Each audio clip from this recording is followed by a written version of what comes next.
it might just be Terry Fontenot's lucky day. There's some NFL news out there that could help the Falcons trade Kirk Cousins that I want to share with you guys on today's episode. But my boss was breathing down my neck talking about how the last time this channel got to 1,000 likes was January 28th. So scroll on down right now. Click that thumbs up button if you have not already. Let's make this the first video in the month of February with 1,000 or more likes. But the news I want to share with you guys today, and I just want to put this on your radar moving forward for the rest of the offseason. Always be thinking 2 steps ahead when some seismic moves happen in the NFL about how this might impact the Atlanta Falcons. Because this looks like a nothing burger for Atlanta. It's the Jets hiring a former Vikings GM as a senior football advisor. Who cares? Who gives a shit? Well, I'll tell you who cares. It's probably Rick Spielman, because he not only has a job now, but he is a big part of this team looking for their next quarterback. And I wonder if he reaches out to an old friend of his named Kirk Cousins. You see, Spielman was a longtime GM in Minnesota who signed Kirk Cousins to his initial fully guaranteed contract and then gave him a contract extension. So not once, but twice did Spielman invest and put all of his faith and trust in Kirk Cousins, which ultimately I don't think Kirk got him fired. It was just some other things playing a factor. But I think it's suffice to say and fair to say that there's a good connection and a good relationship between Spielman and Cousins. So the Jets all of a sudden might be a major interest of Kirk Cousins' services. Any trade for Atlanta, and I want to make this abundantly clear right now, is a dream for the Falcons. If any team calls and offers anything, I'm talking like semi-pro washing machine level, you take it. Moneyball, pay for our vending machines. You take it. Because it's not a ton better, but if the Falcons were to trade Cousins, from a financial standpoint, it's in the team's best interest. They would get a little bit of cap savings, still $37.5 million in dead money, but that's way smaller than the $65 million they are currently facing if they release him. So if the Jets call, or anyone else for that matter, you take the deal. They are doing you a favor financially. So you're not interested in fair draft compensation for Cousins. You are kissing their butt and saying, thank you for alleviating us of about $28 million in salary cap space. So here's the trade idea I came up with. It is a conditional 7th round draft pick for Kirk Cousins. The condition is probably he plays 50% of snaps, and if that happens, they get a 7th. It kind of reminds me of the Taylor Heineke trade, where the Falcons might not even, or the Jets might not even give up a draft pick, but if Cousins plays a little bit, then Atlanta gets something. But again, the point of this trade is not the compensation. It is purely about getting that contract off your books in the best way possible. It is in Atlanta's best interest to trade him instead of releasing him. Now, in all likelihood, the Jets probably just wait for Cousins' release. Kirk also has a no-trade clause, so if he just wants to screw Atlanta over on the way out, he can say no to any trade. And the Falcons go, fine, we're going to release you. We're not going to get anything for you. And maybe Kirk will do that. Maybe he'll be kind of petty like that. I don't blame him if he is. He signed with this team with the expectation of finishing his career here, and 6 weeks later they drafted his replacement. So he probably feels a little bit betrayed and backstabbed by the way negotiations went and then what happened in the draft.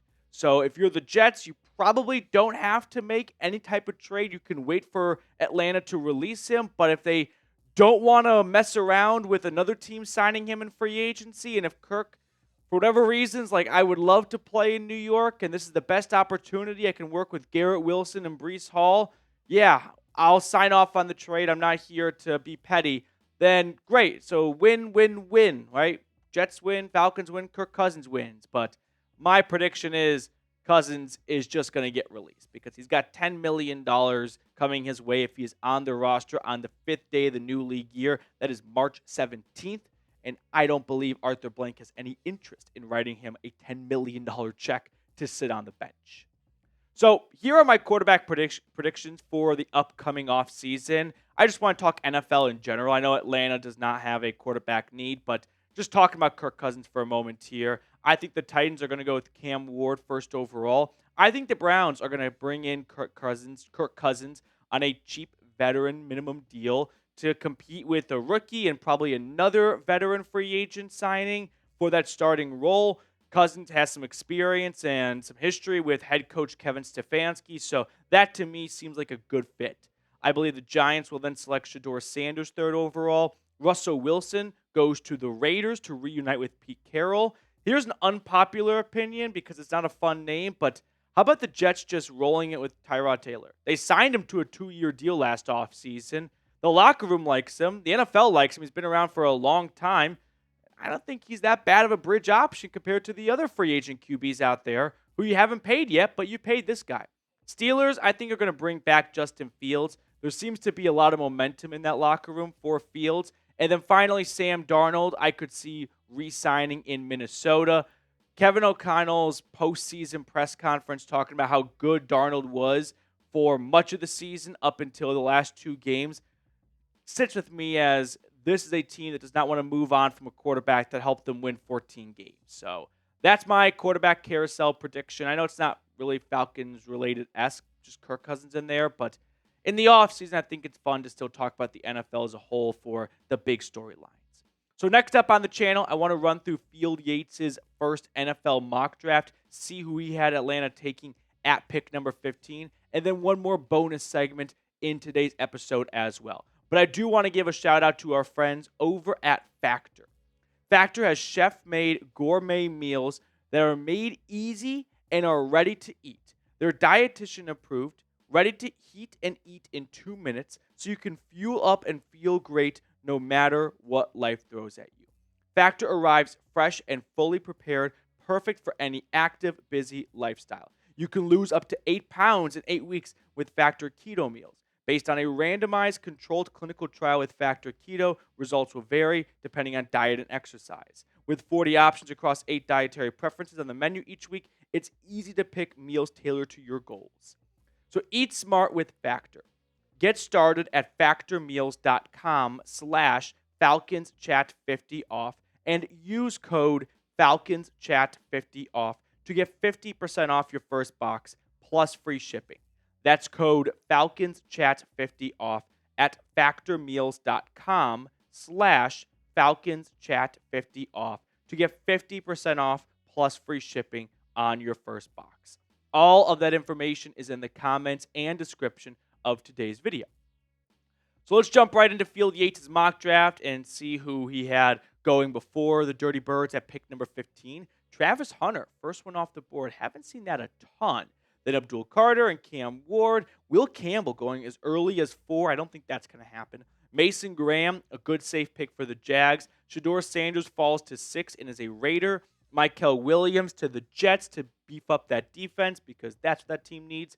Jalen Walker, another Bulldog off the board, going to Carolina. We've got McMillan off to New Orleans. And then the Bears select offensive tackle Kelvin Banks from Texas. And now we get towards the Falcons part of the draft where they select Mike Green, our good friend who we have talked about a good amount on this channel, defensive lineman out of Marshall. I always struggle a little bit when it comes to pre-draft conversations because if you watch every single video, you might get a little bit bored because it could become redundant when it comes to these draft targets. So I don't want to bore you with the same information, but I know not everyone watches every single video. So I don't want to act like, oh, we've talked about this already. If you missed it, shame on you. But here's the skinny on Green. He was the most productive player in college football last year at the edge position. Led the FBS in sacks, finished second in tackles for loss. He had 81 tackles to go along with it. He was must-see TV at the Senior Bowl practices where he was such a good dominant player in the first few days. He did not even finish off the week. Scouts had seen everything they needed to see from the Marshall Thundering Herd. This is what Yates wrote about the selection. Green, meanwhile, combines an explosive first step with knockback power and an arsenal of pass rush moves.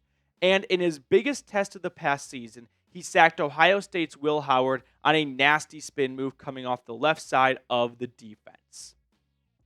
The question the Falcons are going to have to ask themselves is, do they value traits more or production? Those are two different camps. There are plenty of guys who have insane traits. We hear all the buzzwords. Twitchy, that's like really high up there. Great burst. But some of those great athletes who have excellent frames, tall, wide, fast, they don't really have the production that matches that in college. And the belief is, well, as an NFL coach, I can get the best out of him, right? I can be the one to unlock him. And then there's production. And we all know how production works, but sometimes in college football, you could be like Tim Tebow, who I think was pretty productive at Florida. Not a good NFL player. So it goes both ways. You can find lots of examples of players who had production in college that stunk in the NFL, players who had great traits in college but not good production and were great in the NFL, and vice versa. Personally, you know where I stand on this. At the edge position specifically, it's production. There's so many good track stars every single year in college football who kind of get by being the best athlete on the field. But then you get to the NFL, and all of a sudden, you're not the best athlete anymore. You're not going to win because you're just faster than the guy in front of you. Nope, the guy in front of you is also very fast and very strong. So if you don't have a good plethora of moves and a good arsenal to switch things up throughout 4 quarters, you're all of a sudden going to be, holding your hips and gasping for air because nothing seems to be working. So when it comes to the edge rusher position, I really value production. Now, when you get to day 2, day 3 of the draft, it's tough to find good production for most positions. So if you see a great athlete, hey, by all means, take a flyer on him in round 4. If it doesn't work out, you're probably not going to have the ship go down because you missed on a 4th-round draft pick. So I'll turn it over to you now once more. Do you want Atlanta to pick Mike Green from Marshall? He's a growing name. We'll see if he even falls to 15 at this point.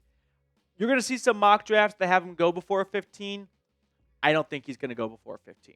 I think this is probably a little bit of the pre-draft hype of, here's a player who's a little bit unknown. It's a fun storyline to talk about. Let's put some juice behind this and get some clicks out of it. So I think he'll be there at 15, and I'd be very much, content with the Mike Green selection, but I also have to see who else is available at that spot because my rankings go Will Johnson and then like James Pierce, Mykel Williams, and then Mike Green is also in that second tier as well. Before we wrap up today's episode, I just wanted to run through a fun article that ESPN put out. So thank you guys for sticking around for a little bit longer today. And they broke down all 32 teams into different tiers for the offseason. So there are still major contenders tier. Surprise, surprise, it's the Chiefs and the Eagles, and no disagreement for me on this end here. On the cusp, Ravens, Bills, Lions. If you're wondering if the Falcons are going to come up soon, I'd sit back a little bit. Oh, yeah. Sorry about that, everyone. This is a fair on the cusp grouping right here. They were 1 win away. They won 15 games. They need a tight end that can catch the football. So, yeah, I think that all checks out to me. Next up, they have the need a postseason breakthrough. Vikings, definitely. Packers, they won a postseason game last year, and they played the 49ers, I thought, decently well the next round. So this one maybe feels like a little bit of a reach, but they definitely are not on the cusp. So I don't know what tier to put the Packers in. Teetering contenders. How about the Bengals being teetering after going 9-8? That's the Joe Burrow, Jamar Chase effect. And I actually don't even disagree with it. They probably are still teetering contenders despite their record saying they aren't that close. Steelers, I think, are going to be more in the, not the next tier because they're not really in that tier at all. They're kind of like the Packers. I don't think they're in this tier, but I don't really know what tier to put them in. The next tier, though, is headed on the right track. You were probably hoping at now we see the Falcons. No. You go 8-9, you miss the postseason. Fair to say, people do not look at you as a team headed on the right track. Doesn't mean you can't quickly turn things around. The Commanders picked 2nd overall last year in the draft. They're in the NFC Championship game. The Chargers picked 5th overall. They're in the playoffs the next year. The NFL is a great league because it's so easy to go from the bottom to the top and from the top to the bottom as well. Now we land at the Falcons spot, which is a move or 2 away. Yeah, I guess so, right? I feel like they probably are a little bit just more than a move away. But if that move is acquiring a dominant pass rusher, then that probably is the move they needed to get into the playoffs. So if the goal is get into the playoffs, then they are a move away. If the goal is win playoff games, they might need a little bit more than just 1-2 moves. But I don't think this is something to be upset over. I know anytime ESPN or any other publication puts out power rankings or lists of this sort, it's our obligation to be mad at them for not putting your favorite team in a higher ranking, but I think this is pretty spot on. So let me ask you this question here. Atlanta just went 8-9. 9.5 wins for the Falcons in 2025. Give me an O for over or a U for under. Scroll on down and let me know. Next tier is a tier Atlanta is very happy not to be in, which is stuck in quarterback purgatory. They are not in quarterback purgatory, by the way. I don't think there's a good grasping of the word purgatory means. Quarterback purgatory was the Falcons were in for 3 straight years with Arthur Smith, where they went 7-10, but they weren't bad enough to get like Joe Burrow or Bryce Young or C.J. Stroud, but they weren't good enough to make the postseason. They're just bad. They won 3 games. They won 4 games. This is not quarterback purgatory. The Arthur Smith Falcons are quarterback purgatory. Could go either way. Cardinals, Bears, Dolphins. I like it. Like, the Bears have a lot of talent. They have, I think, the best head coaching hire of the cycle with Ben Johnson. I think they can very quickly get on the right track. And the Cardinals have some good talent as well, and they've been drafting well. And the Dolphins, they have a lot of fun pieces on offense. New coach, new direction, Jags and Saints. Yep, sounds about right to me. Nothing to dispute here. And the final tier is 2 more tiers. So second to last is rebuild in the works. Panthers, Titans, Giants. I guess so. Yeah, they are. They're rebuilding in the works, and they were rebuilding this past season, and they're still rebuilding, so that makes sense. But what I don't get is this last one here, is still rebuilding. The Jets are not still rebuilding. The Jets are starting a rebuild. They were rebuilding going into 2024. They signed Aaron Rodgers to win playoff games. They are now beginning their rebuilding process. And if they don't think they're rebuilding, they are going to be very disappointed this upcoming season. That's going to do it for us on today's episode. Thank you guys so much for tuning in. I hope you enjoyed our content. If you did, leave us a like, a comment, subscribe as always, and I'll see you all tomorrow.